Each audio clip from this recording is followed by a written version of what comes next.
अब आपको खबर दें कि रहीम यार खान चोलिस्तान में सुबह से ही दर्जा हरारत 49 डिग्री तक पहुंच गया। चोलिस्तान में पानी की किल्लत और बीमारी के बाद चरवाहे की 80 बकरियां मर गई हैं। मज़ीद तफसीलात जानते हैं डॉन न्यूज़ के नुमाइंदे जावेद अब्बास चौधरी से। जावेद, क्या तफसीलात हैं, आगाह कीजिएगा।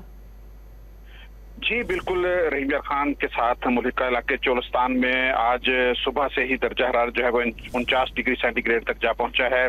आग बरसाते सूरज की वजह से जो है वो गर्मी की शिद्दत में बहुत ज्यादा इजाफा हो गया है। चोलिस्तान में पहले पानी की किल्लत थी और अब जो है वो वहाँ बीमारियां भी फूट पड़ी हैं, जिससे बबजोट के इलाके में 12 बकरियां, जबकि कलर वाली में चरवाहे के सामने ही उसकी 80 बकरियों ने जो है वो दम तोड़ दिया है। जिले इंतजामिया की जानिब से अभी तक जो है वो चोलिस्तानी मकीनों के लिए कोई इकदामात नहीं किए गए, ना ही कोई रिलीफ कैंप लगाया गया है और ना ही जानवरों की हिफाजत के लिए अभी तक कोई मेडिकल कैंप वहां लगाया गया है और ना ही वहां रेस्क्यू के लिए कोई अभी तक इकदामात किए गए हैं। जबकि गर्मी की शिद्दत जो है वो इस वक्त बहुत ज्यादा हो चुकी है और चोलिस्तान में पानी का इन्हिसार जो है वो टोपों पर है और अब टोपे जो है वो खुश्क हो चुके हैं और पानी का जो है वो चोलिस्तान में कोई इंतजाम नहीं है।